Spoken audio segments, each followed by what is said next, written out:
This is the 1111th episode of the SML podcast, which means it's 1111. Make a wish.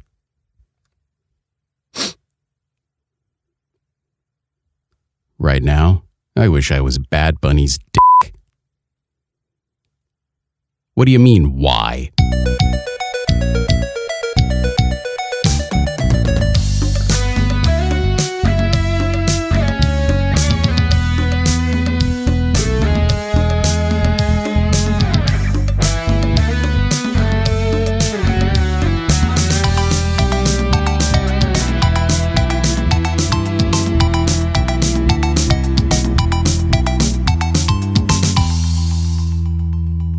What's up, everybody? This is the SML podcast. I am your host, Joe. We've got kind of a slow episode. We've had a couple interviews, and now we got a slow one. Aki's here, Bri's here, and Grant's here. How's everyone doing?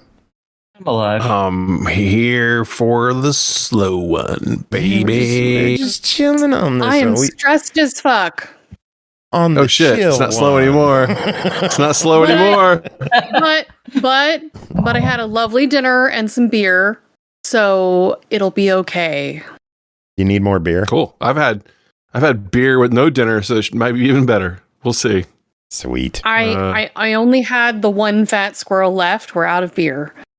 Fat Andrew, squirrel. go to the store. Go get more beer. It's only 8 there. No. Anytime. No. So yeah, there's a local brewery in Wisconsin, and they have a beer called Fat Squirrel. I totally bought it because of the name. Ale.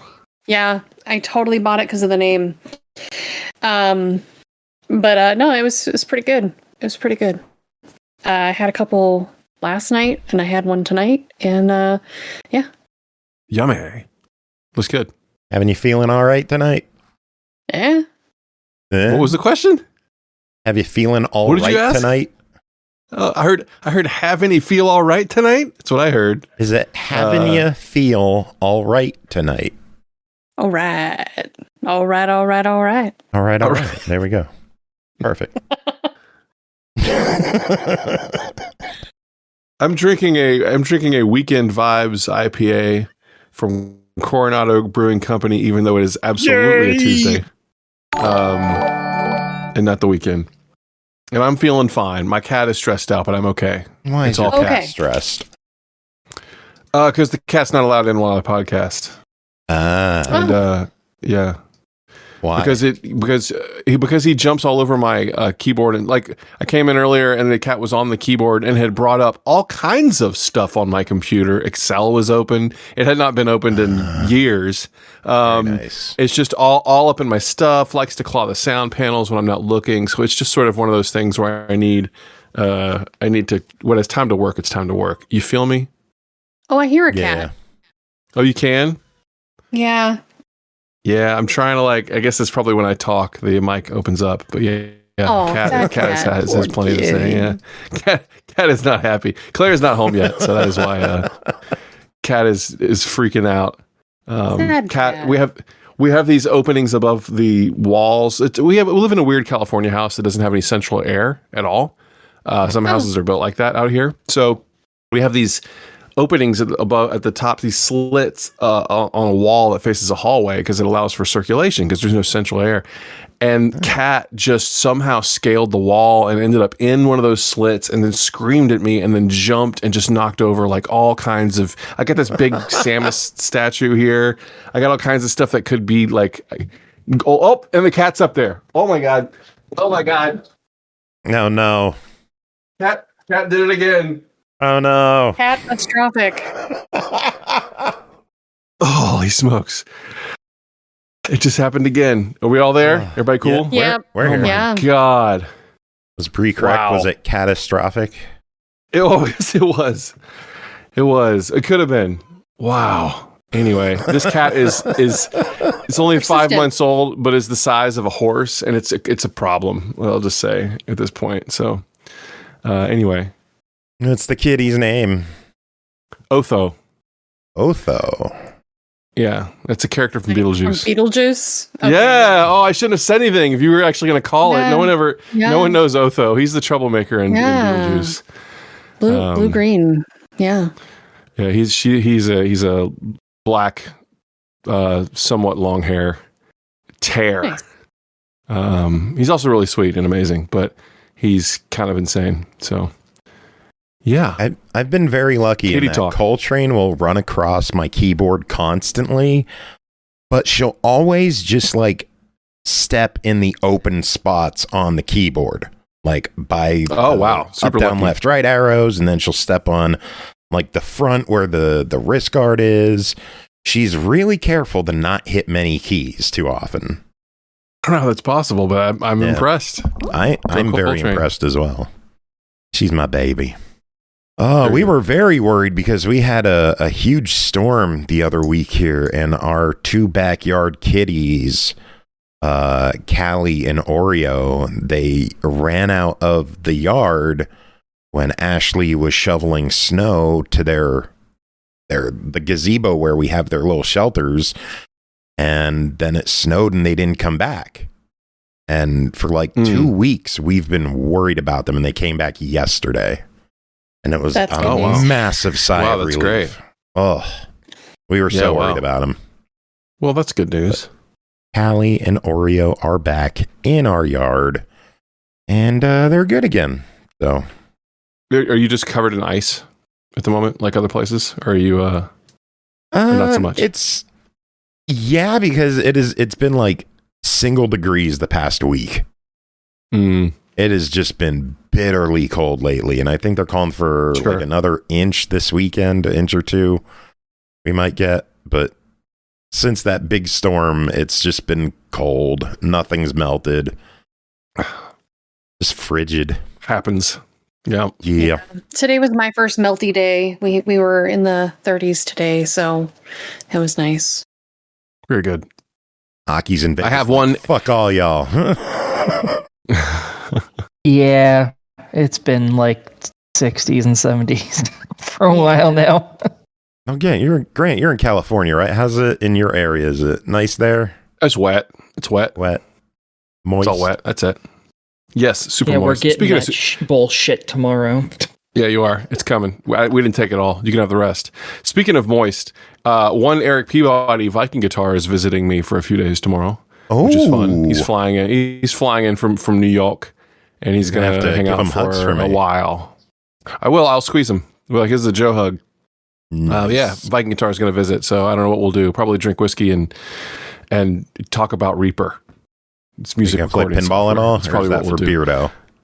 I don't. That's a Beardo thing. Eric's Does Eric not too play big into pinball like. at all? Not really. I do remember making them go to a pinball arcade that was in New York when we were visited. Make them go, and they had a Rush machine, which he was very intrigued about because he does Rush is like his favorite band.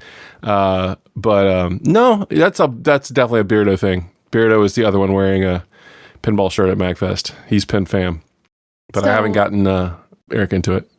The vintage arcade where we're doing the wedding after party, they just got a new machine, and it's the Pulp Fiction table. Oh, cool! Yeah, So that's a I'm fun excited one. to play that.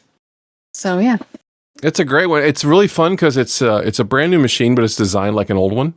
You know, it's flat and more traditional layout. It's not so confusing. It doesn't have a big LCD screen. It's just got the old LCD numbers, but it's got all but it's got the subwoofer and the good music, and so I think you'll enjoy it. That's a fun one. all right, yeah.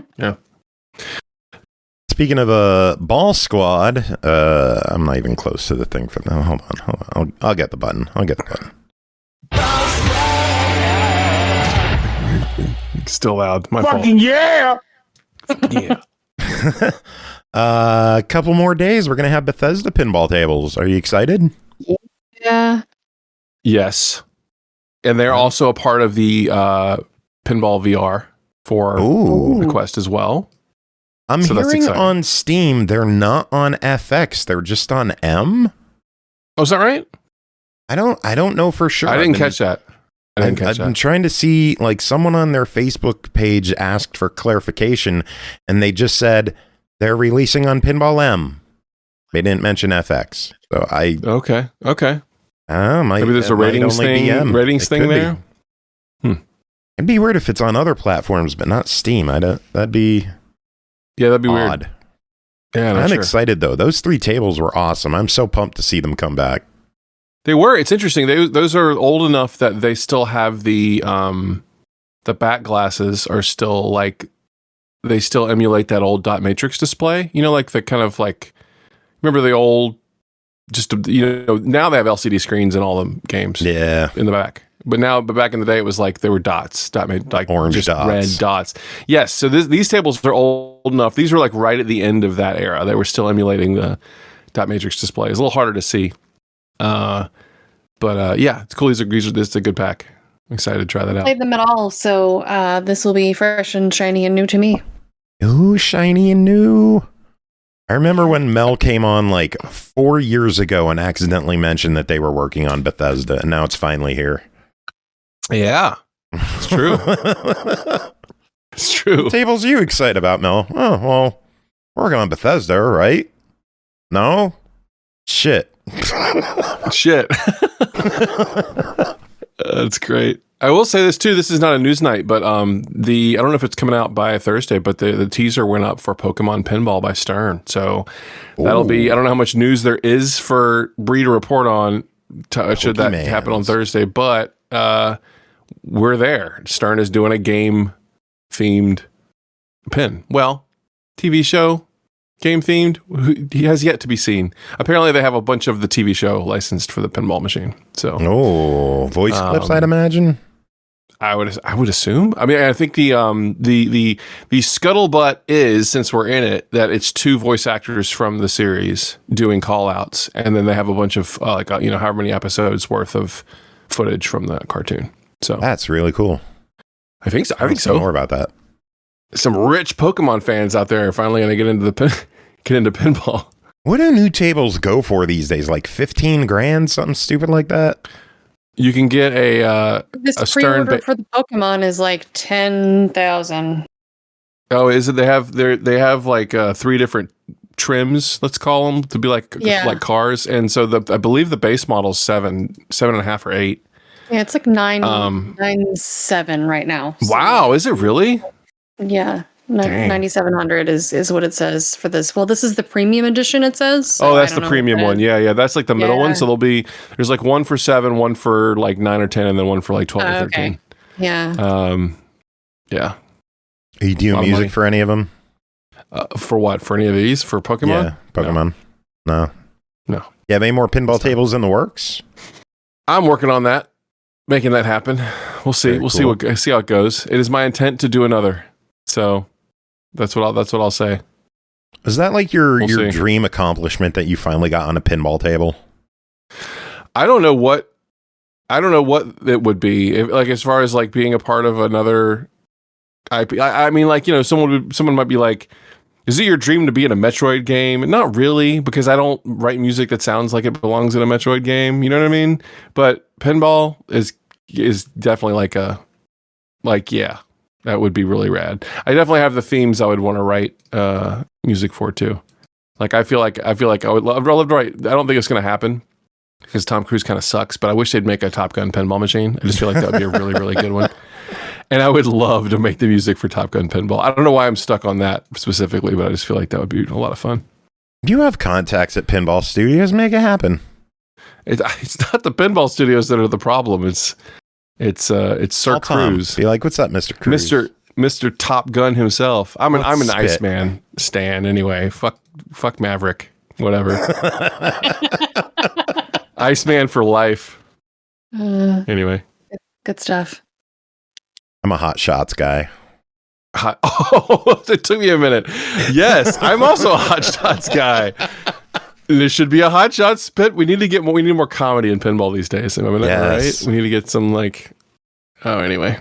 A 2-pack. Hot Shots and Part 2, where they're both completely different pinball tables. Yes. Yep. Or you could just put in a code and unlock like Hot Shots mode or something. That would be pretty fantastic. I've seen Hot Shots. Yeah, that was what? Is that 90s? Is that 90s? Yeah. That was like peak comedy growing up. That shit, Naked Gun movies. Yeah, like Robin Hood Men in Tights and all that. Oh, Yeah, Brooks. All very special. We recently watched that new Naked Gun movie, and it was not terrible. I agree. Really enjoyed the new one. The jokes per minute were pretty good. I was impressed. Yeah, I liked it. The fight scene at the end had me rolling. Like, that's the most realistic fight scene I've ever seen in a movie. Yeah, that's pretty good. Yeah. Oh, beautiful. Beautiful. I have one game related thing to share. What you got? I am like steeping in Darksiders right now, big time. I finished Darksiders 2 because it had been 12 years or 14 years or whatever. And then I didn't enjoy 3 because I don't really do Souls stuff, and it's kind of a Souls ripoff game. Mm-hmm. But I never played Darksiders Genesis, which is like a sort of an isometric view, but it controls like one of those like a Darksiders game, like a Zelda game. So I'm in the middle of that right now, and I'm thoroughly enjoying it. Did anyone end up playing Darksiders Genesis at all? Does that sound familiar to anyone? Or no? Okay. Yeah, I played a little. Did you review it? Yeah, not much. I think Aki is my Darksiders person on this pod. But did you give it good marks? Basically all of them. Yeah, did you give it good marks? Do you remember liking Genesis? Oh yeah, it was great fun. I think I'm like one achievement from having that 100%ed. Wow. I like it a lot so far. Big fan. Yeah, it's great fun. Yeah. You're just going to eventually reach a really, really hard area, and good luck getting that last achievement. Oh, well. And what is the achievement for, like, no death or something? Like, what's the achievement for No, you end up having to get through this little maze thing using all your abilities and stuff to reach an item that you need to get the last achievement or something like that. And fuck me, it's so goddamn hard. I spent literal days doing nothing but that one thing, and I never got it, and I haven't played it in forever. And chances are, if I were to load it up right now, I'd either spend more days doing it, or I'd get it first try and be like, what the fuck was I doing this whole time? And then I'm going to feel bad either way, so... You were just saving up all the juice.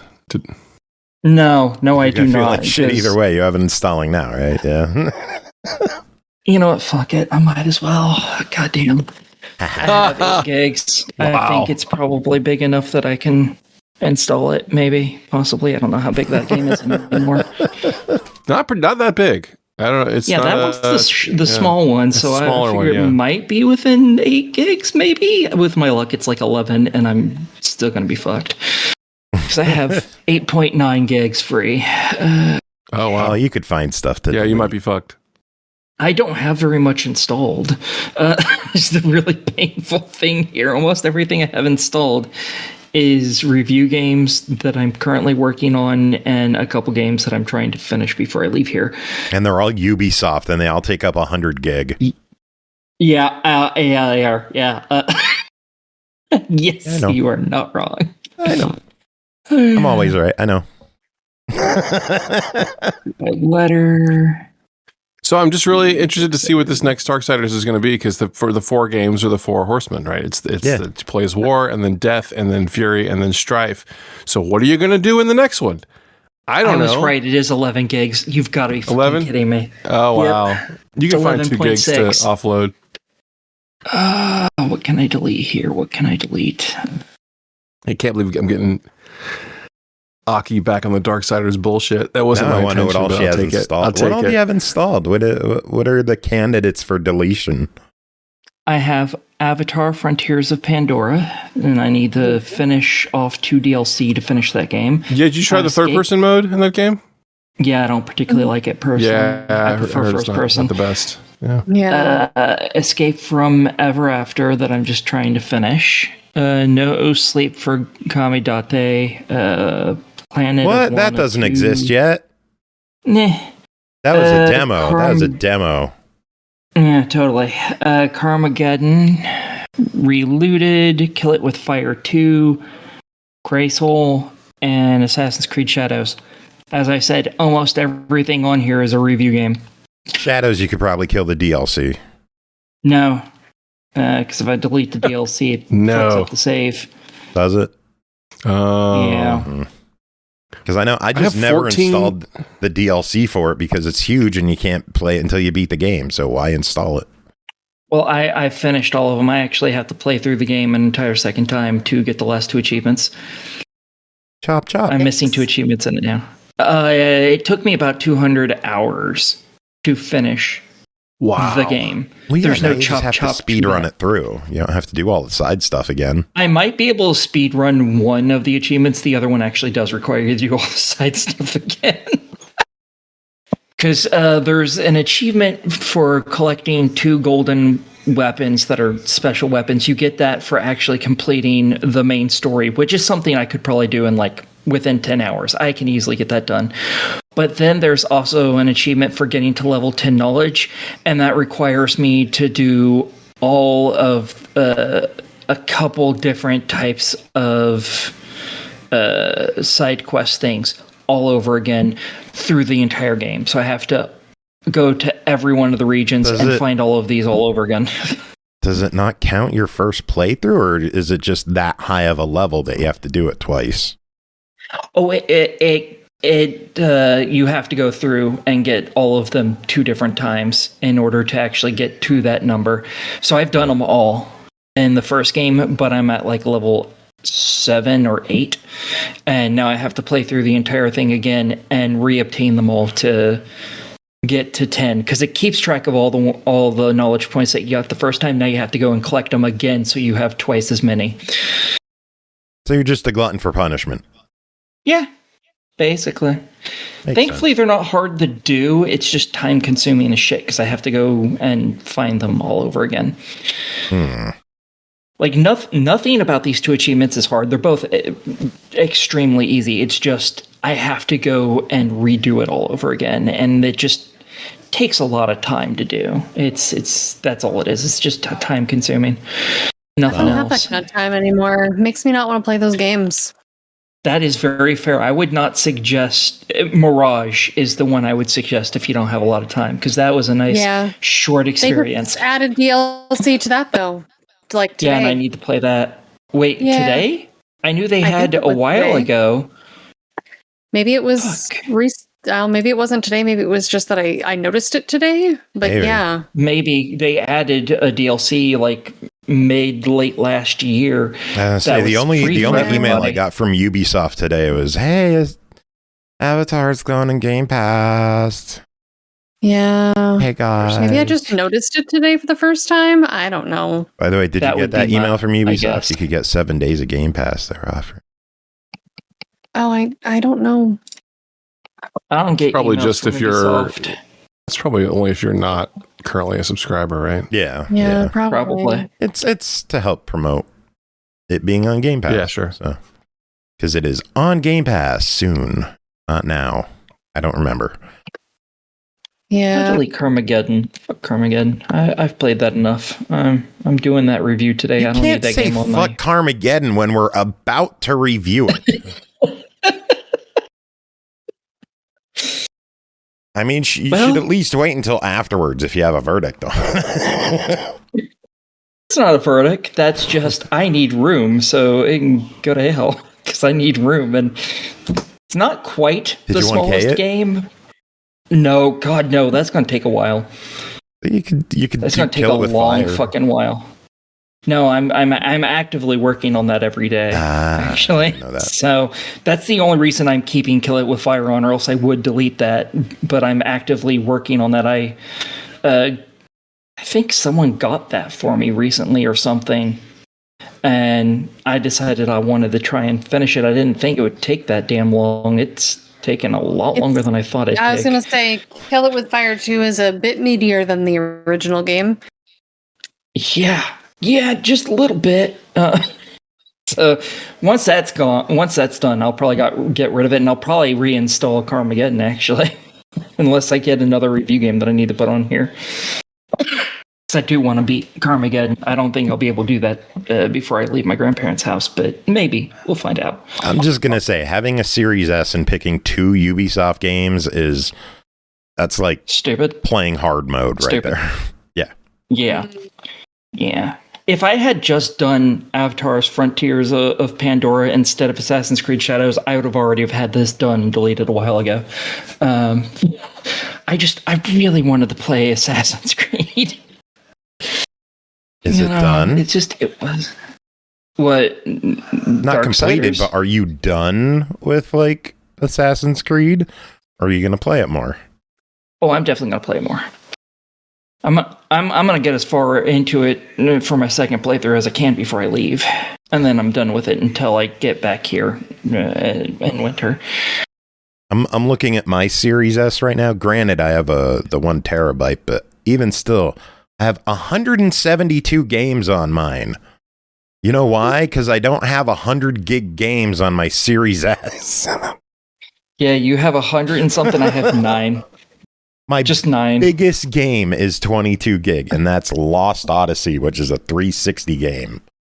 Yes, it is. I was like, do they remake that? That's funny. Also, that's big for an old game. My biggest is 148.8, which is Assassin's Creed Shadows. Oh, Horizon 5 is like 170 something. Yes, it was like Horizon 5 was massive. I think I finally something crazy. Yeah, I did uninstall it finally just to make some room for other stuff. I held on forever. Now I just care about the new one. Yeah, and Avatar is 50 games installed. You have 50 what? 50 games? I only have 50 games installed right now. On what? On my Series X. Oh, gosh, I don't have that many. I probably have. Series X, I have a fuck ton of games installed. My Series X is kind of gross because I have the 2 terabyte system with the 4 terabyte expansion card and a 5 terabyte USB drive that I hold. Oh my god. Like literally all the Xbox 360 games on. Oh, I could have tons installed. I have an expansion card and all that jazz. I just decided I didn't want all the things installed anymore. Yeah, I'm sitting at 1900. Damn. That's because of the 5 terabyte though. If I unplug that, that's like 900,000 gone right there. I have about 3 minutes left before Darksiders Genesis is installed. Wow. There we are. Well, good luck. Should we move on to reviews then, since you have shit to do? Sure. I mean, once this is installed, I'm going to be playing it while I'm doing everything. Yeah. Do you do reviews of achievements? Because I'd love to hear Aki's review of just this achievement.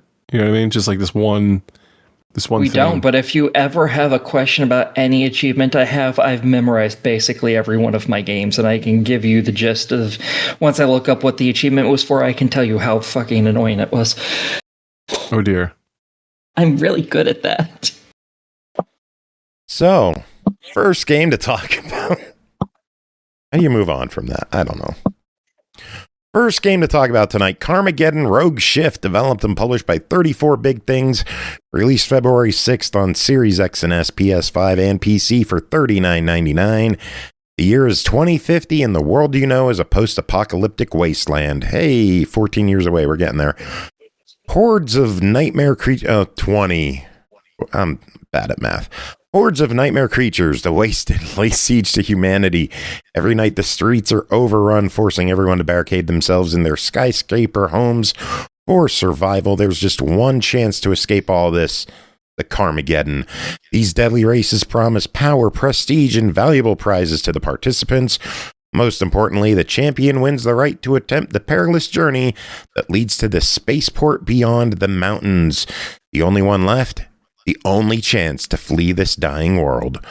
Grant, Bri, Aki, everyone covered this. Grant, how about you start us off and tell us about your time with Carmageddon Rogue Shift?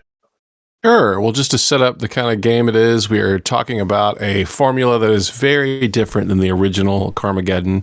We learned a lot from that interview, which was really cool. We did last week, I guess. That dropped a couple days ago, I think. You could check out now. Yep. 34 Big Things, Italian team. And so basically it's the crew that made the Redout games, and they have the opportunity to do something for this license. So Carmageddon is an old school vehicular combat comedy game from the late 90s with various sequels to varying degrees of success. I was a massive Carmageddon fan, myself and my brother.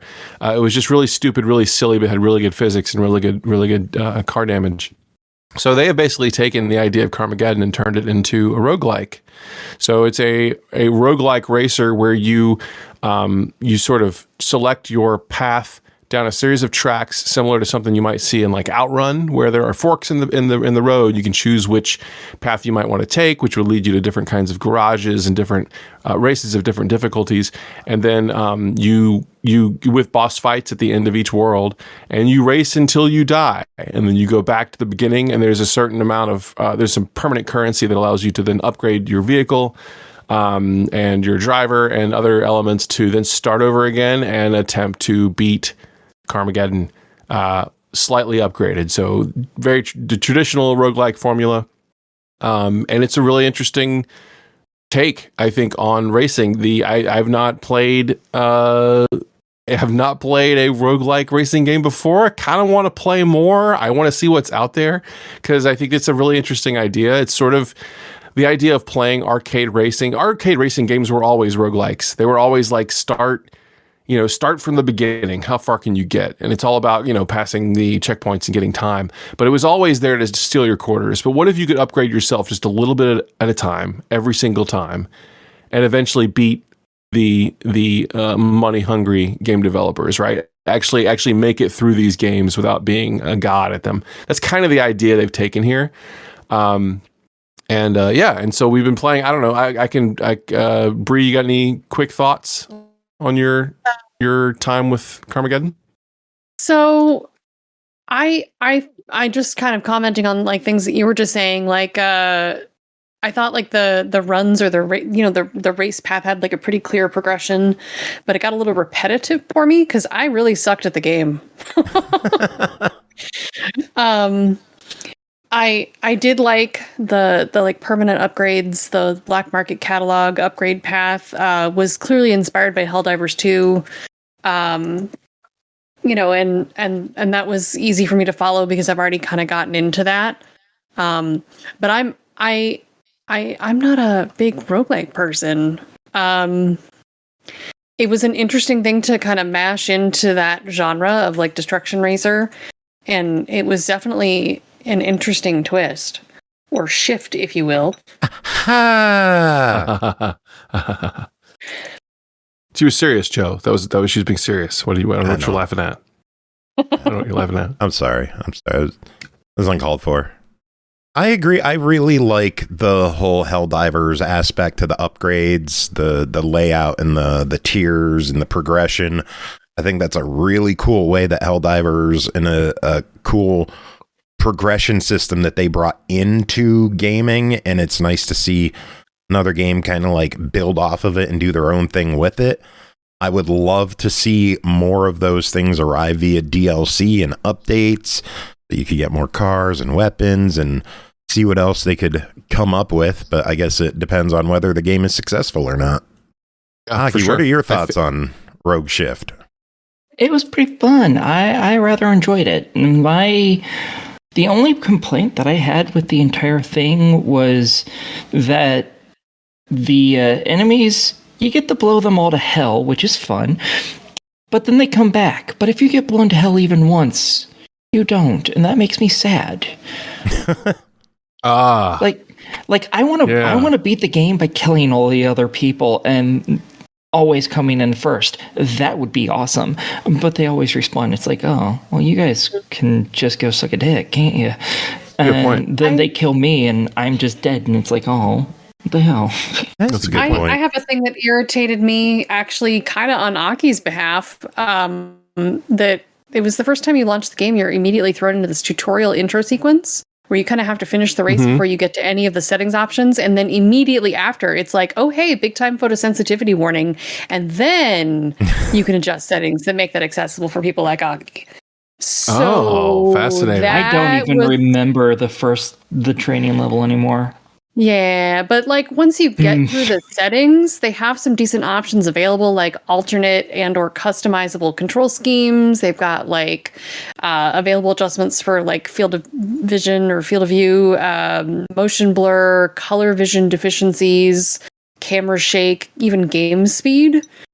So I mean, like, there's plenty to fiddle with. I just thought it was like an odd choice to like wait for the photosensitivity warning and all the settings until after that first tutorial race.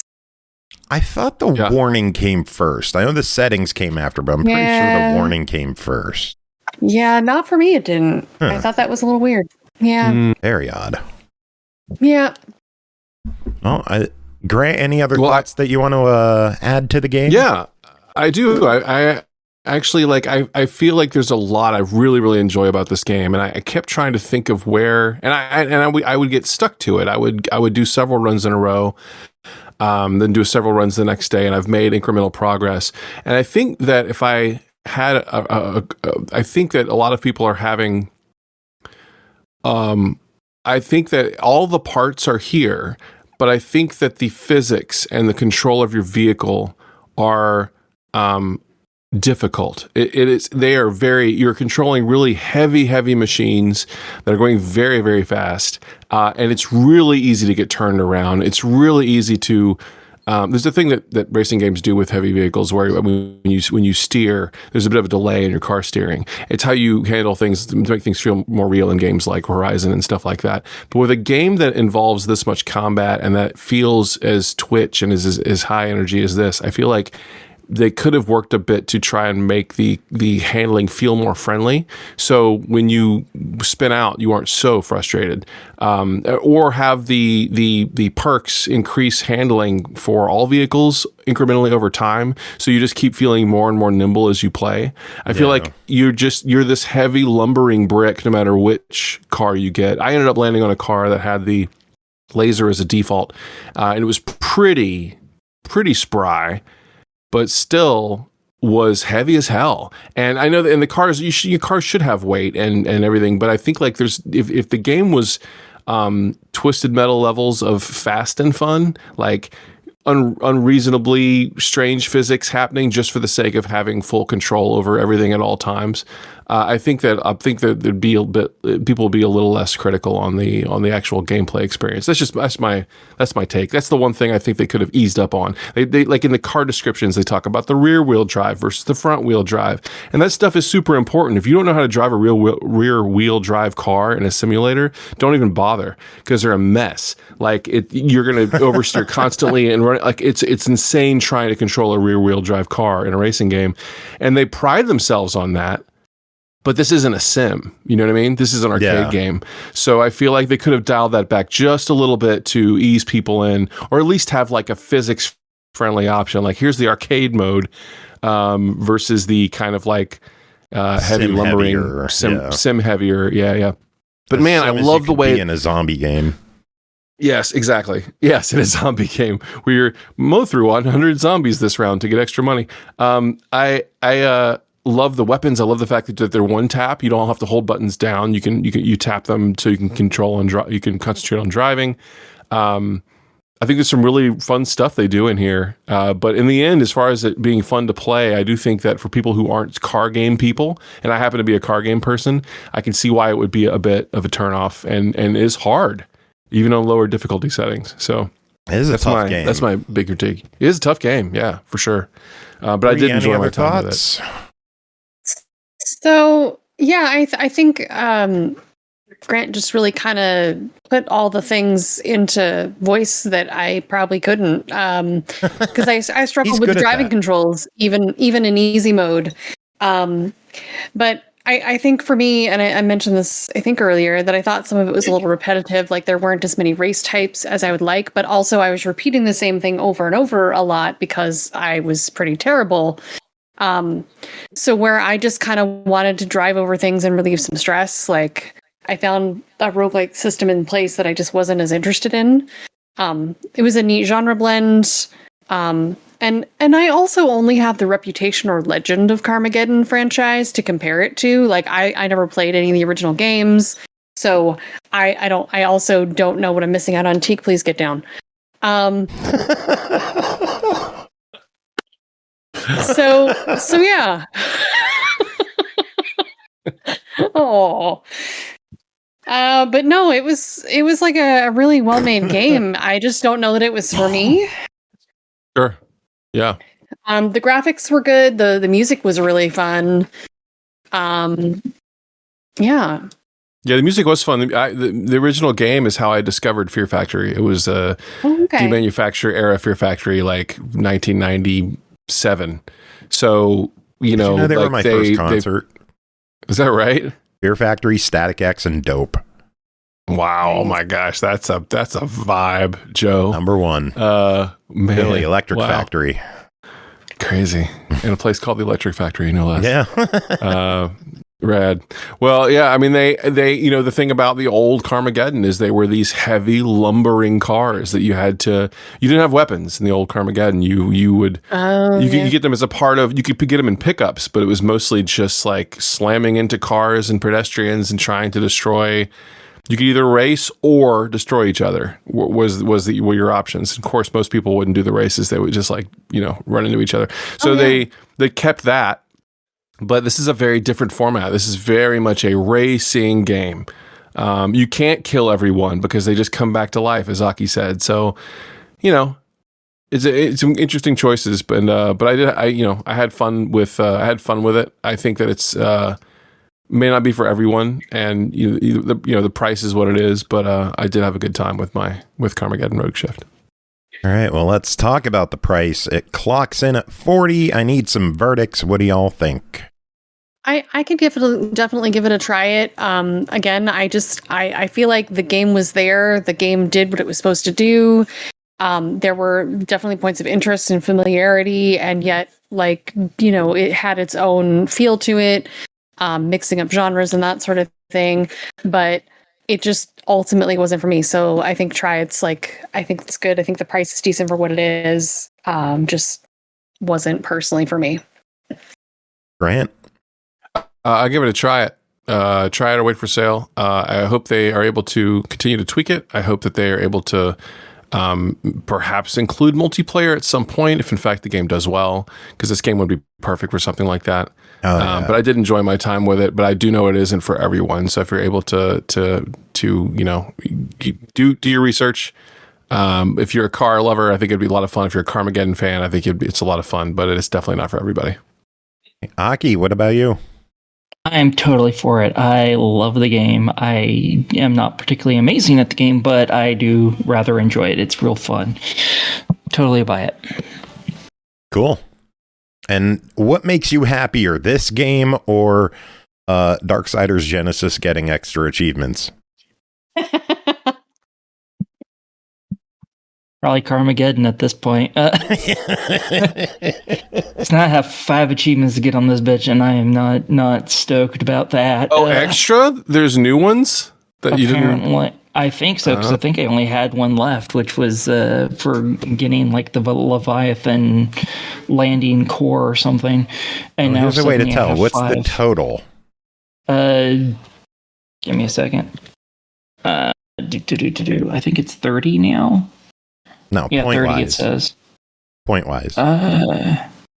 1K. No, apparently I had 5 achievements left to get then. What the fuck? How do I end this and still have 5 achievements left? I understood one of them, because it's reaching the end of the Leviathan's landing gets you one of the cores that you need, and I was trying to do that, and I couldn't do that. The fuck do I have other... This is upsetting. It's been a long time since I've played this. Oh no! One of the things I'll mention about this company that made Carmageddon too, they have some legacy with racers too. If you're interested in racing games, check out some of the other games they have. They did the Red Out games, which are fantastic. Let's call them alternative futuristic racing games. If you're a fan of Wipeout or F-Zero, I feel like they did in fact accomplish what the game that they set out to make. With Carmageddon, I'm interested to see what they do next, but definitely check out some Red Out and some of the other stuff on their list. And, Goat of Duty, is that something too? Golf game back. Right, yeah. Oh, man. All right. Grant, Are you going to stick around or are you going to head out? Yeah, I'll hang for a bit. I want to hear at least a few reviews, then I'll probably dip. Cool. Well, we have a preview we got to tackle next called Black Zen White, developed and published by 24M Squared Studio, releasing sometime this year on Steam. Black Zen White is a relaxing puzzle platformer where the world flips every 10 seconds between two versions, black and white. Think, time your moves, bend time, interact with strange creatures in this contemplative hand-drawn journey inspired by East Asian ink paintings for 1 to 2 players. Aki and Bri, both you previewed this. The dev was nice enough to hook us up with some beefy demo codes for it. The current demo on Steam is like 20-ish stages? I think it's somewhere around there. Something like that. It gets you 15, to 20-ish. level 30, but it does skip some levels in there. Yeah. So I think it's probably thereabouts of that. Yeah. So what do you two think of Black Zen White? What is this game? Who wants to start off? I'll let Aki go for once. Yeah. Okay. This is a puzzle platformer, I guess we'll call it. You play as this little square that is, that's a stamp. That's red, and you're trying to get yourself into this warp hole, basically. And for this, you're finding other large stamp blocks that you get to move around, as well as jump pads that can fling you to different places. And occasionally you're also finding 2 halves of a circle that combine together and open a portal for you. Occasionally, usually, in most of the levels, it seems like the portal's already there. You just have to find a way to get to it. But while this is going on, the platforms and everything switch from red to black, or from white to black. And whilst that doesn't impact a lot of things, usually, sometimes one of the sets of platforms will be one color and that whole platform doesn't exist when it flips to a different color. So you have what basically amounts to 2 different platforming areas that you have access to, and you use one to help you get to the next one, so on and so forth. So like you might have some jumps in an order. You have to make 5 jumps in a row to get to this area. Well, 2 of the jumps might constantly be there, whether it's white or black, and the other 3, 1 or 2 of them might be in the black one might be in the white one, so you have to time your jumps, which is kind of fun. And yeah, that's really the gist of this. The standard demo, as Joe said, gives you around 15, 20 levels thereabouts. The last level it lets you play is level 30. And we got a specialized demo to work on, and that got us closer to like 45-ish levels. I think I had like 75 levels in mine, but yeah, I might have skipped a few, so I don't know if there was exactly that many, but yeah. I'm guessing it skips over some number so that it's not... It does. It does give you a good chunk of them, though. It's you were saying how impressed you were at how big the demo was. Yeah, like even the standard demo is actually pretty decently sized, to be honest. But then the demo they gave us was fucking gigantic. Because I know it went to at least level 60. I thought level 60 is where it ended. I don't know if Bri got the full game or if she also got a demo. And maybe I just didn't look quite far enough. And it actually had more than I thought. But like going even to level 60, that's a lot. Because in the demo we got, it skipped less of the numbers even. So it feels like we got almost the entire game. We might be missing because full game is over 100 levels. Oh, Jesus Christ. Yeah.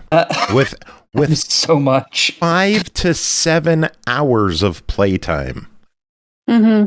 Yeah. Some of the I skipped around and was trying to work on some levels with switches later on, and they get pretty difficult. Actually, there was a level earlier on which is probably one of the most creative ones.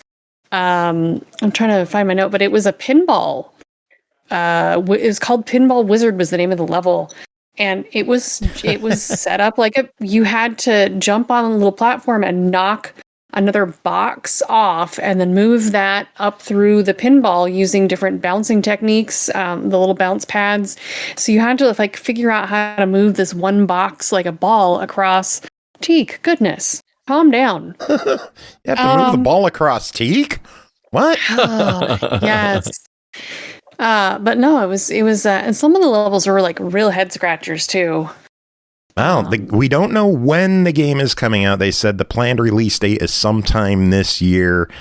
All we can do right now is determine whether this is worth adding to our wish list, following, or ignoring. Of course, people can always hit the Steam page and check out the demo yourself. Play the first handful of levels. What do you two think of this one? Should people follow this one? Wish list it? I think wishlisting is a good idea if you're into puzzle games. This is pretty interesting. There's also like a little bit of comedy in this as well. Like they're just even the sound effects made me giggle every time you jump. There's like a little hup kind of noise, and there's like a little every time you hit the exit gate because it's like a little spiral thing that's pulling you in. The art was really cool. You have like the first like 30 levels or so are like beautiful hand painted Japanese calligraphy and illumination. Like it's got the black and white with a splash of pink or red. There's like falling cherry blossoms in some of them. There's bamboo groves. It's really pretty. And then you get like other East Asian art later with like jungle levels in the night sky, and it was cool stuff. Aki, your thoughts? I thought it was pretty, and it's long. That's what really worries me is just how long it is. Like these are fun, but that's a lot. That is so much. Oh no, too much game.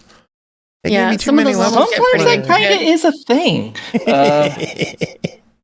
But no, I definitely think it's worth buying. I thought it was a really good game. We'll see how things turn out when the final product rolls along later this year, and hopefully we will be able to take a look at the final game when it's ready to go. Yeah, I'm looking forward to it.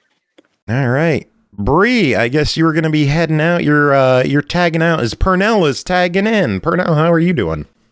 All right. Tired and drunk. How you doing? Tired and drunk? A little bit of both. I'm not drunk, but Bri, go get more beer. I did my thingy. I'm out of beer. I had all the beer in the house. I have to open the champagne or something. Open the champagne. Yes. Celebrate. Get into the hard liquor. I don't know. It's a celebration. Yeah. It is. Aki, go get some drinks. Well, hi, Pernell. Grant, go get some drinks. Hi, Bri. How you doing? I have one. I'm all right, I guess. How are you? Besides tired and drunk, you good?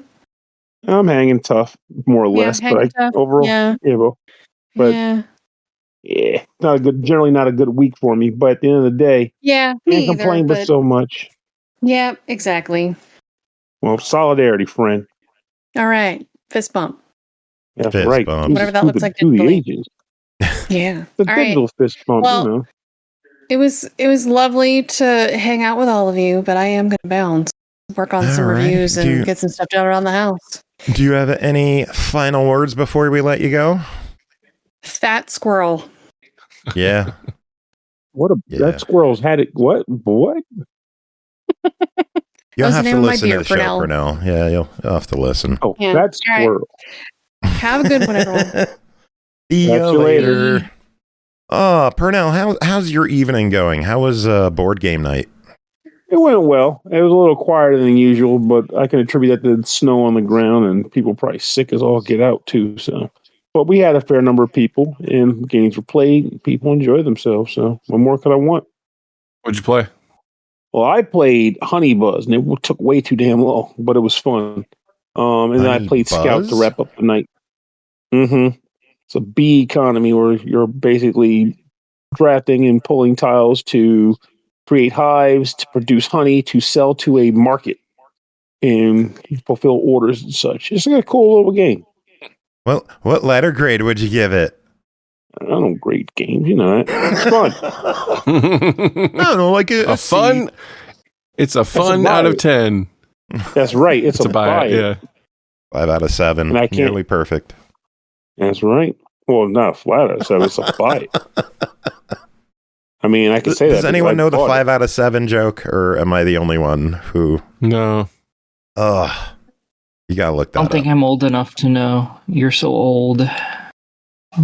I'm ancient and I don't know. So it's not an age thing. It's the guy who's like, I think that's a great film. I give it like a 5 out of 7. Like, what kind of rating scale do you use? Like, that's like a perfect score. What? I can respect these basically saying ratings suck. Here's a 5 out of 7. I don't know. Or that, or maybe he just didn't think there was 10 degrees worth of rating. Oh no, you'll have to look it up after the show. It's some humor in being there. A cornball. Good humor in there. No, the guy making fun of him was being the cornball. This guy was just weird. Oh. Yeah. Color me interested then. Yeah. Anyway, we got some more games to talk about. Should we knock these out? Sure. I was going to ask how y'all evenings went, but I also bet people were like, y'all, we've been here an hour. Get the hell on with it. Yeah. We're chilling. We had a little discussion on Discord before we went live, and then we chatted about some pinball, and we did some reviews, and then you popped in. Talking about pinball, Maddington. Indeed. It's the new hotness. It is. I do like new hotness. New hotness makes me feel like a good man. Yeah. Too much good new hotness, and for me, I need more time in my life. I need a time machine, some sort of we all do. Time manipulation contraption. I just want if I had a time machine, I want more time to play video games. Okay, Aki could continue playing video games and doing the show. The rest of us are going to take a nap. That's right. Yeah, basically. That's the price she has to pay for being so young compared to the rest of us. Indeed. It's fine with me. Well, four more games. Should we knock these out? Show them up. All right, let's plow through them. Next up, Lovish, developed by Matt Cap and Labsworks. Published by Dangen Entertainment, released February 5th, Xbox One, Series X and S, Switch, PS4, PS5, and PC for $14.99. Sir Solomon and the Saviors of Light depart Castle Cornelius to free Princess Suna from the grasp of the evil Devil Lord. That's a hell of a sentence. But the knight is worried. What if after being freed, the princess falls in love with one of his friends instead of with him? So he does what anyone would do when blinded by love, and he ditches his friends. Solomon ventures into the Devil Lord's castle alone, vowing to steal the princess's heart. Pernell, what is going on in Lovish? So Lovish is a adventure platforming game that can be compared to old classics like Solomon's Key or whatever, in the sense that every level in the game is consistent of one room, no scrolling, just a room, just a door, and a need to exit through that door. Your main character is a knight who can do some very basic things outright. He can jump, he can slash. So all he does for the time being, that's all he needs to do for the time being. When you enter a level, there is a clock that ticks, though you're not actually being punished for it. It's just like a timer that gives you best ranking or whatever. And your goal is to get from one end to the other, find the exit. Sometimes the exit might require you to locate a key or pull off some series of switches or fulfill a condition to open the door. But ultimately, the goal is the same. Open the door and pass through it, which will in turn unlock the next level. And then the next level until you fight bosses, and then you'll do it again. However, if it was as simple as that, there wouldn't be a whole lot to talk about in this game. And admittedly, there still isn't a ton to talk about because the game is just great in its own right. But there are a few interesting caveats that make it particularly special. For one, as you're running through the game, you have a total number of hit points that are associated with you throughout the entire journey. If you die in a level, you potentially could lose a hit point. But in addition to that, after each stage you complete, an event will occur. And these can be very weird things that can happen. And they can also be very boilerplate things that can happen. And even if you replay a level, you'll still be engaging in one of these events. When you perform the level and complete it, you'll have the event occur. You might get a choice You'll definitely get some kind of like a light narrative. So, for example, you might get to a cinema and the main character freaks the heck out. Turns out the main character bumps into a game developer. And the game developer will say, this game needs more NFTs. And then your character will perform super kick and kick him in the butt. And that's the event. Something like that is just an event that just gives you a nice chuckle, nothing related to progression. But other times you'll get stranger things, like a situation where you might have to dodge a series of enemies that are coming at you. You might get a weird Survivors-like event where monsters are coming at you from all sides. And if you fail these events, you'll lose health. Sometimes you might find food on the ground. If you eat it, you'll get health back. And there's a couple of really, really cool things, which I feel like if I said them, it would actually be a spoiler compared to when I found them, and they were genuine fun surprises. So I'm not going to tell you what those things are. Just know there are some surprisingly elaborate events that can occur between levels. You can also eventually unlock a shop or more and use the money that you acquire from levels, whether you find them like lying around on the ground or sometimes from destroying objects. If you get the right object and an item to let you do it, you can use that money to buy items at the shop to make your experience better, such as the ability to do air dashing or the ability to stab up and down. You'll want to buy these objects because, one, what else are you going to do with the damn money? And two, it's just good to have the kit built out, and some of these abilities you'll actually need to progress through the game. The thing that I like the most about this, though, aside from obviously just the general humor and the matte cap graphics and music, because good God, this man is a gem at this craft, is the fact that you can also find hidden crowns hidden throughout the levels. And these crowns come in a variety of forms, but the most notable one is it's just a crown that can appear based on certain conditions, like maybe destroy the right object or avoid fighting certain enemies in the level, and a number of other things that might pop up in the game. Some of these methods may even come up as hints in the middle of between stages, which you'll have to remember. So when the level comes along, you know what to do. Sometimes the secret lies in the title of the stage and so on and so forth. But you're going to really enjoy looking for these crowns if you're a completionist type. And there is a room where you can unlock secrets in the event you meet the crown threshold for opening the doors containing said secrets. I really do enjoy this title. I will admit. I have a question. No. I mean, sure. So are these crowns like the ones you wear on your head or like Crayola? Oh, not crayons. They're definitely crowns that you would wear on your head, though you, the character, don't wear them on your head. You just keep them in a bag or something. Oh, okay. Be kind of interesting if you just had 50 crowns stacked on your head, though. But yeah, like it's a pretty cool game. I love the music. I love the graphics. I like the fact that sometimes you might find yourself scratching your head on how the hell do I get the hidden crown on this level? Other times it's very straightforward. And then you'll unlock additional crown types that can be acquired on stages too, which will incentivize you to go back to levels that you already completed to get new crowns. So there's a lot to mine and acquire in this game that is from a secret perspective. And the game is a bit bigger than it looks on the surface. I did not run out of hearts, though, so I can't tell you what happens when you run out of hearts, and I hope to never find that out. But with that said, I do very much appreciate this game. I do, as much as I was like, I wish I got another Astalon-esque game. I'm not going to complain about this game existing, too, because it is a lot of fun and one that I think is worth the money. All right, well, it is a $15 game. Give us your final verdict on Lovish. This game is a straightforward buy. $15, I think you get a good enough amount of gameplay to justify that cost. And again, the music and the graphics are just a gem. Very good. All right, let's move on. Next up, RELOOTED, developed and published by Nyamakop.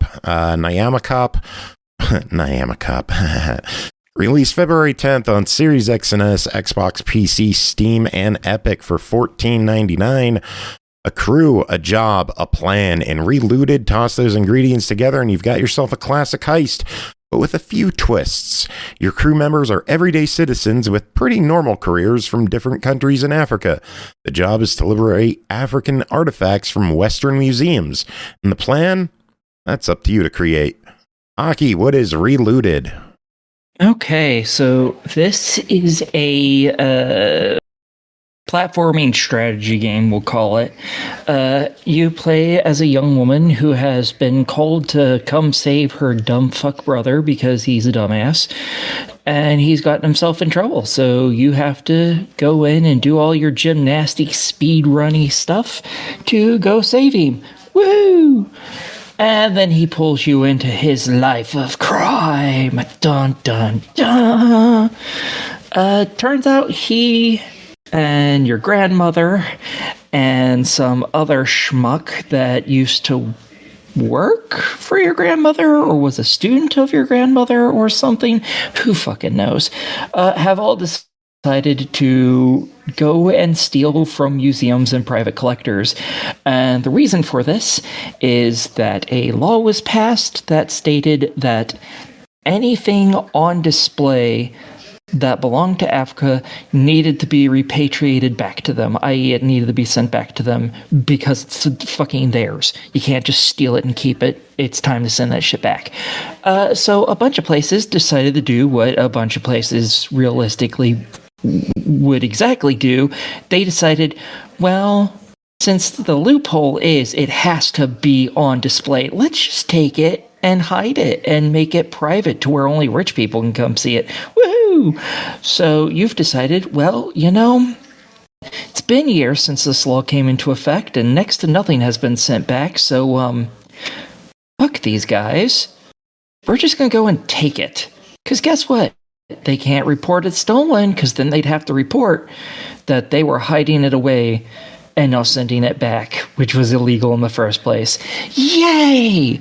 So, y'all decide to start hitting museums and private collectors to steal basically everything not nailed down, because fuck these people.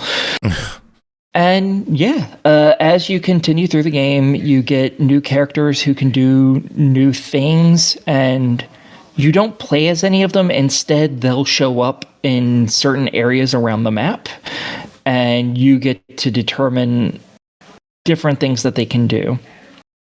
For instance, your brother is able to pick locks because he has a robot arm, and he can hack into things with that somehow. And so he's able to open doors that you can't open, or if doors are attached to switches, you can get it to shut a door to open another door, and then you can send him to go open that door. That way, anytime that switch is moved, it opens both doors instead of just one. Things like that. You eventually get a character that's a very acrobatic, even more so than you, and he has like a little grappling hook, so he can set that up so when you run up to him, he'll grab you by the waist and fling both of you up real quick, Batman style, through an area, or he'll catch you as you jump off of something and throw you through a window you can't break otherwise. Things like that. You end up with like 6 people on your team altogether. Not all of them actually go into levels, because like there's individuals like your grandmother. She's kind of a back-end person. She's helping you find these places rather than actually be in the levels.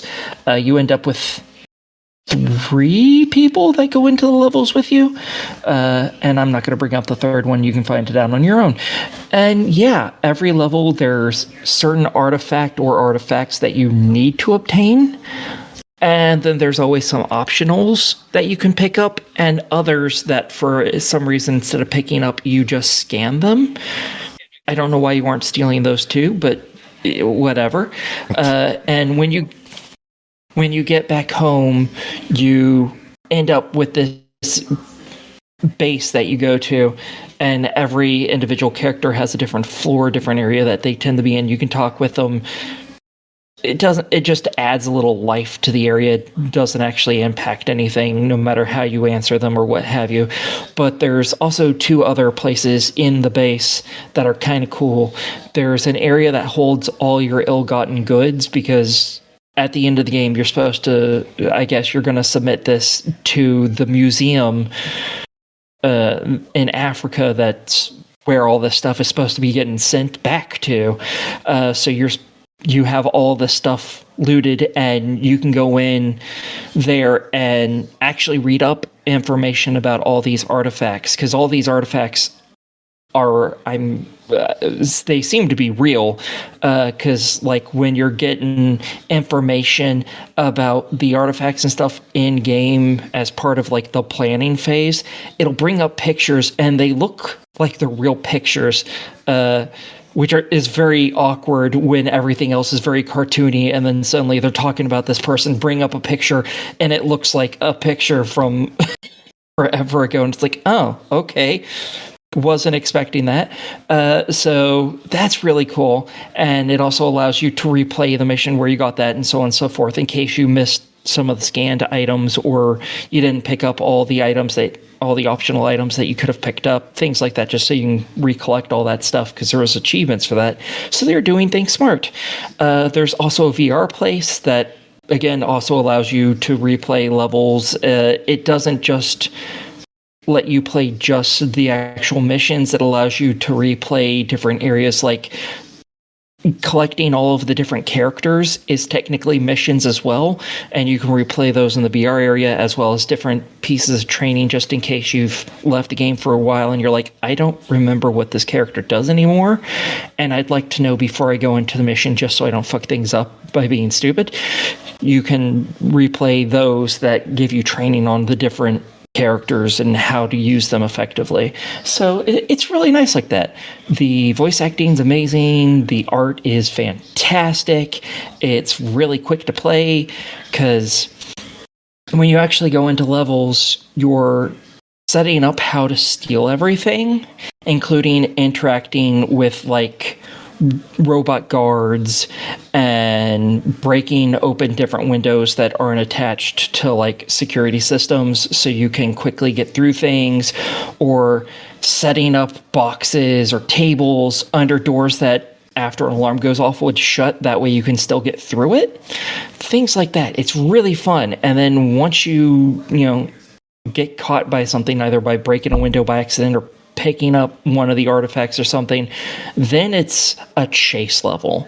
You have to pick up all the artifacts that you have to pick up, as well as any of the optional ones if you choose to, whilst getting through the end of the level, because it is timed at that point. So you have to set up all this stuff first to get yourself a nice pathway through that you're like, okay, now I can get the fuck out of here. And my pathway from this artifact to this artifact to this artifact will also lead me the fuck out of the building here, and I can just zip to it. Because whilst you're running, robots will come after you, flying robots that shoot at you and stuff. So you have to stay out of its way by just running faster and stuff. It's really fun, and there's a lot of parkour in this game. It's all hardcore parkour, and I love it. We know you're a fan of your stealing and stealth games. $15 on RELOOTED. What do you think of this one? 100% a buy it. This is a fantastic game. I have trouble imagining somebody who isn't going to end up having fun with this game. That's how good it is. Very good. All right, next up, Our Adventurer Guild, developed by GreenGuy, published by Ultimate Games. Ultimate Games was also nice enough to hook us up with a couple extra copies of this to give away. Should we give one away right now? Fucking yeah. Wait. Fucking yeah. Let's do a giveaway right now. Everyone in chat, pay attention. Giveaway draw. Congrats. Courtesy of Ultimate Games to Horror Acolyte, who entered for Injury. So Injury is going to get a copy of Our Adventurer Guild, developed by GreenGuy, published by Ultimate Games, released January 27th on Xbox One and Series X and S for $14.99. Your friend, the former guildmaster of the declining Adventurer Guild, has died and named you his successor. Will you lead the guild to fame and glory, or will it finally disband under your leadership? Our Adventurer Guild is a game about managing an adventurer guild. Accept quests to raise the reputation of your guild. Lead your adventurers in quests to explore and battle foes in turn-based tactical combat. Keep an eye on the mood and relationship of your adventurers, and raise and grow them and watch as they make a name for themselves. Pernell, tell us about your time with Our Adventurer Guild. So, Our Adventurer Guild can best be described as a game that takes place in two phases. There is basically a sim or management phase, and there's also a dungeon exploration / action, battle, tactical combat phase. So the guild phase or sim phase is where you're pretty much managing the day-to-days of the guild's actions, because your overall goal is to increase the clout of the guild and make it a notable guild in the land. But that's going to come through a series of steps involving fulfilling a series of quests, hiring, adventurers of renown, or hiring adventurers that lack renown, and then making this that they build such renown up. And also, of course, making sure you don't go broke in the process. So you'll spend time doing things like going into the bar to hiring new adventurers that can join your party. Those adventurers come with their own stats, classes, starting equipment, and I guess various traits. Some traits being good, some traits being bad. You might have an adventurer who loves pain, at which point they get a boost whenever they take damage in combat because they just get a kick out of it. But at the same time, they have, like, for example, maybe like an accuracy detriment or something to counteract that. Or you might get an adventurer that just loves being an alcoholic, and that might factor in to their combat in a number of ways as well. The part of the dance, I think, in my opinion, is coming across various adventurers and hoping that you didn't just get a character who has high rolled stats because their traits suck. And that has happened more than a few times. But sometimes you just kind of go with it in hopes that they'll grow and change as people as they advance as characters. But in addition to that, I'll go into why this could occur later in the game. But there's also the ability to take your adventurers that you've hired to said bar to get them beers. And this is a good way to improve their mood when said mood decides to take a tank for the worst. But in addition to that, you might be outfitting your characters, which of course costs money. Various items might just be things you can buy for finance, like potions and the like. But then various forms of equipment you have to take to your town, your guild blacksmith, and he can improve you or get you items by way of using money in addition to goods you find on your adventures to produce equipment for you. There's the trading grounds where you go to do class changes or learn skills. The dormitory where you can go to actually level up once you've obtained enough experience to perform said level up. And an alchemist to produce potions, and a memorial where your dead heroes will be immortalized, because when they're dead, they stay dead. There is no Phoenix Downs in this game, baby. So keep that in mind when you take characters out in the field and make some willy-nilly choices with them. But eventually, you got to go out and make the donuts, because if you can't afford to pay for your guild by the end of the week, your guild members will take a very serious mood hit, and that will affect your gameplay too. So don't let that happen. So one of the main ways to progress the game, and also just to earn money, is to go on quests. And take on two types of quests. There are the types that existed in games like Final Fantasy Tactics, where you'll get a request, you can send adventurers on it, and they'll just stay gone for a couple of days. And then after that comes by, you'll get a report letting you know if they succeeded or not. And if it did, you'll get the rewards from it. But the other type of quest, the more player-involved quests, will allow you to do... Sorry about that. Something's in my damn throat. You can. There's a bug? Yeah. No, it's a frog. Ribbit. The frog will catch the bug. That's right. That's what he used to get on his ass. He used to get off his ass and work. But you can it'll be the story quest or just a generic quest. But you take a generic quest, sometimes they have a deadline for a clock, so if you don't do it before the time runs out, it's just unavailable to you. But these quests can range from anything from exploring a map to killing certain monsters to finding a certain number of items, etc., etc. And when you choose one, you will be told if there are any conditions associated with the map, such as lower level monsters or an extra heaping of traps littered in the map or whatever, as well as the rewards associated with it. You can outfit the quest with the party members you want to take along, and then the game will dump you into the environment here. It can be a cave, forest, whatever. At this point, the game takes on a grid movement system. The entirety of your party is made up of one moving token unit. You can move around, hop about, and for each step you take, any enemies or NPCs that are on the map, should they be ones that move, will move along with you in that sense. Sometimes you'll come across objects you can destroy, dismantle, and break down to get items for crafting, or items that you can sell later. You'll also come across the occasional monster. And when you come across a monster, the game will then change again to a tactical battle screen, a la Final Fantasy Tactics or Final Fantasy Tactics. So at this point, now you have to worry about the abilities your characters have. Characters come in a variety of classes, like the basic ones, like a defender or a mage or an archer.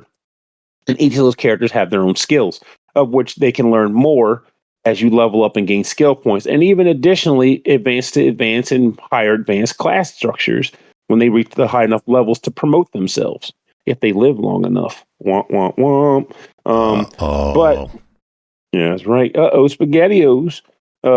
So when you get into combat, there is a turn order based on like initiative and speed. And when their character's turn comes up, they have the ability to spend action point to move. And then they have action points that can be allocated to performing various skills, of which even your base attack factors in as a skill. You can use items as you'd expect. Thankfully, in this game, it's one of those games where items can be thrown to use on other characters if you don't want to just use a potion on yourself. They'll perform these actions, and then it'll be the opponent's turn when they come up in their queue structure. Now, this game has HP, which, duh, you know what HP does, and SP, which, duh, you know what SP does. But bravery points are something that are not typical in games like this. They can be, but they don't show up all that often. Bravery points are an additional element that can be used for a few things. Let me rephrase that. They're used for one thing, but then the other thing is not a use so much as a need or a function. They can be used to perform brave actions.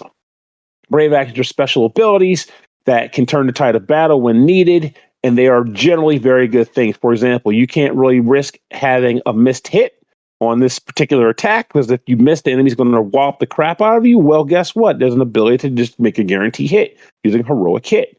Use your bravery points, pull off the skill, and then bam, you're going to do the damage that is necessary to win or whiff the day. But why not? You might be asking yourself, why not just burn through all of your bravery points like you would any other item in the game? Pernell, mean SP and HP. Well, there's HP that you can use to be hit with potions, and there's SP, which can be hit with mana potions. Bravery points are much tougher to replenish, usually through like character actions or through events. But the higher your BP is, the better your character will perform in battle, period. Like just stats and such. The lower they get, the opposite can occur. In addition to that, they might come to a point where if your BP runs out, your character will just perform like hot buttered trash. And if your character is up taking a whopping attack in combat and they don't have the BP to potentially, evade it or kind of shrug it off with like I can still do this, I'm not dead yet. Well, they'll die. So there is a reason to kind of balance between using the BP when needed, but also not letting yourself go through a threshold of like 30 or so BP. Play smart, not stupid. You fulfill the quest objective. Oh, I should also mention, sometimes you'll come across events on these maps too, which can yield to a variety of effects. Think, I guess like an event card in a RPG or board game that resembles Dungeons and Dragons. You might come across a scenario where you might hear, combat noises on the battlefield, and the game will say, do you want to go see what the hell that is? And depending on what you decide to do will determine what a result may be. It could be something cool like a reward. It could be nothing at all. It could be combat or something worse. But that is some flavor that can be added to the game to determine, makes it like an adventure a little different from the last one. And some of the events that can occur can be pretty freaking hilarious too. Like, coming across a group of bandits on the field, and then you decide, I want to mimic the bandits and make them think I'm one of them so I don't have to fight them. And then you just tell each other your life stories and have a nice conversation and get lots of experience points from it, because thankfully sometimes being the nice, friendly diplomat who's also lying through his teeth is more difficult than battling them, and the game rewards you for that. I appreciate that thing. I'm going to be honest about something here, and that is that I have been curious about this game for a while, but there was never really anything that made me want to go, I want to just go ahead and pull the trigger on this. I'm not sure what it was. Maybe it didn't flash in like that specific level of art to me at that particular time, or maybe it was just something like I maybe thinking I had other things I had to play, and I'll come back to this later. But I'm glad I got to review it, because this is one of those cases where I can say I can recommend this to other people to potentially not make the same mistake I had made up to this point, because I think this game is solid. It is unexpectedly good. The music is decent. I'm not going so far to say it blows my socks off, but it's decent music. The graphics are charming and punch my mic. Ugh. Well, that's not good. I went to wave to George and Chad. George and Richard popped down. I'm like, hi, guys. And punch my mic because I'm idiot. But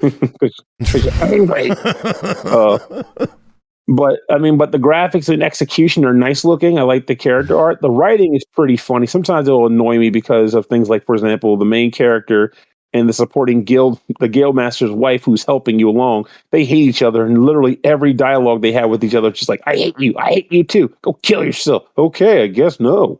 But do you hate this game? Well, I think if you haven't glimpsed by this point in the review, I don't know what to freaking tell you. But for those who just want to hear the answer, I think this game is actually very, very good. I believe it deserves more love. I'm not sure what kind of love is getting out there, but whatever it is, I think it deserves more of it. So I'm going to give this game a genuine, well, you do the thing you do. $15. Tell me what you're going to tell me. This is easily a buy it recommendation. If you're craving a tactics game, as long as you're okay with the fact that it's got a not too aggressive sim layered on top of it, I think you're going to have a good time playing this game. Just know that you're not going to just be having your 3 favorite party members all the time, forever and ever, outfitted with the best gear. You're going to have to play smart, not so stupid. Well, again, if you are on the fence with this one, Ultimate Games was nice enough to hook us up with codes, and I think we should give another one away. What do you think?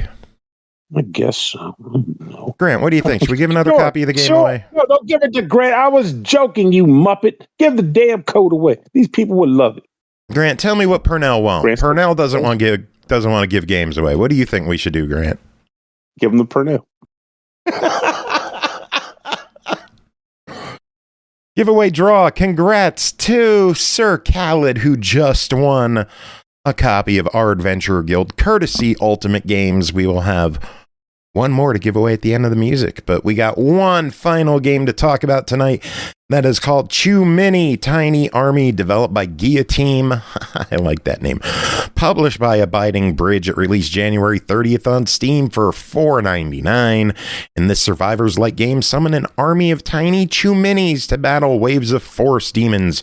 Each Chumini has its own movement patterns. It's up to you to manage this merry mess to create an unstoppable force. Pernell, give us the quick rundown of what is Chumini Tiny Army. That's good. It will be short because the game is also short-ish. So Chumini is a survivor's like where you control a little forest critter who is trying to survive a violent, monstrous onslaught that is trying to corrupt his forested home. And his support force du jour are the Chuminis. Little cute critters who do a variety of different things, but all those things can be summarized with one word: fighting. So the way that this works is that at the beginning of a game, you will choose 3 Chuminis that will accompany you into that particular run. Eventually, you might be able to get more of those, but I'll get to that in a minute. Once the game starts, if you're familiar with basic survivors, you'll be plopped onto a map, and enemies will start to appear. You will start. I'm trying to remember. Mostly you start with a few Chumini, but they'll basically do fighting for you with your default starting Chumini. And eventually, you'll kill enough guys to level up. At this point, when you level up your character, you will get a choice of a number of different upgrades. And these upgrades can either be a new Chumini type entirely, if you haven't gotten all 3 Chuminis that you wanted yet, that you selected early on, or you might get an additional number of Chuminis of a certain type. So let's say, for example, you have Angry Chumini. Angry Chuminis will just run away from you and start beating up enemies that are within your proximity. They're uncontrollable. They just do what they want because they're fucking angry. Eventually, when you level up, you might get the opportunity to get 5 Chumini that are angry as opposed to the starting 3 Chumini that are angry. That's just more angry Chumini beating things up. Can't go wrong with that. Or you might get a follower Chumini, which will just kind of follow you around, but if enemies trip over them, they'll take damage. So you might get something like that. Or you might get a scenario where the game will say you lose 2 Chumini of a certain type, but in exchange for that, you'll get a bonus element to their attack. Like maybe the angry Chumini will do, 5% more damage or whatever. At which point you might be like, well, this is totally worth it because even though I get less, all the ones I have left do more damage. So cumulatively, that's better, right? And you'll basically do things like that over and over and over again until the level's over. However, as you're walking around a level, you may have occasionally come across items on the ground that might give you a temporary buff like speed boosting or invincibility. You might come across an item that might just give you a free one or more Chumini of a certain types. And so on and so forth. They give you the reason to not just hang in one small zone collecting experience point orbs, because it is very easy to do something like that. Not that the game is easy, but that it is an easy thing to do if you want to do that. Eventually, at the end of the level, you might fight a boss, and if you can defeat the boss, congratulations, you won the run. You will get currency based on how well you perform, being the experience points you picked up throughout the level. And you can then spend those orbs back at the main screen to unlock additional Chumini types or additional upgrades to your character as a whole, including the aforementioned being able to have more than 3 types of Chuminis on a certain run. This game, I feel like I say this a lot lately, but this game also surprised me in how fun it was. I generally find myself feeling kind of done with survivor types. Not that they're bad, but I've played a lot of them. But I kind of like the fact that this is the one where your character isn't doing the actual fighting. It's the little critters that are coming along with you. They're doing the fighting. You're just trying to. And I also need to mention, now that I mentioned that statement there, that even though you don't control the Chuminis, there is one thing you do get to control regarding their performance. And that is like a super attack type that each Chumini has. It's unique to each type. And they each have their own cooldowns as well. Yeah, that's right. Unique. We heard that. Chris, when you need them. So it's interesting. Ooh, the what? That was unique. Oh, that was unique. That guy knows what's up. He was right. He knows. That's from wrestling. Yeah, you know me in wrestling.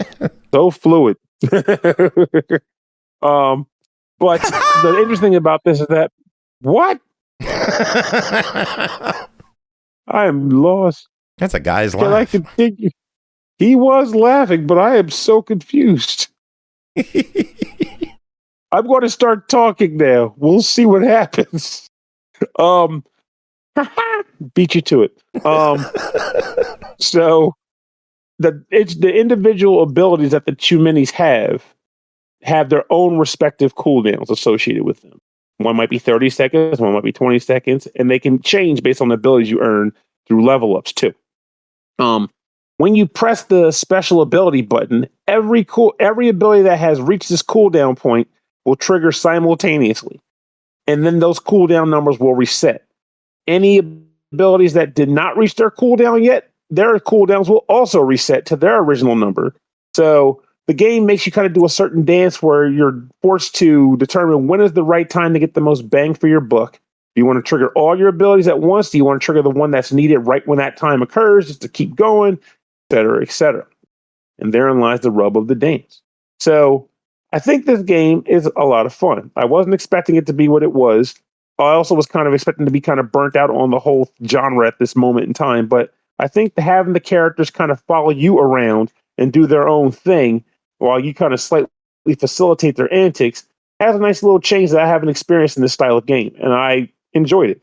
My one gripe, though, is kind of neutered by the fact that the game is dirt cheap, is the fact that I wish there were more levels and more enemy types and such, because there's only like one map. Yeah. And there's not a ton of enemies in the game that'll show up. You'll pretty much see them all within a decent amount of time. A short amount of time, rather, I should say. But the time you spend with the game is a great time. And there's nothing saying that they won't come along the line and say, this game did well, we're going to add more levels to it and maybe increase the price if need be. But otherwise, here's some more levels and more Chuminis and such. I feel like you can get more mileage out of this game.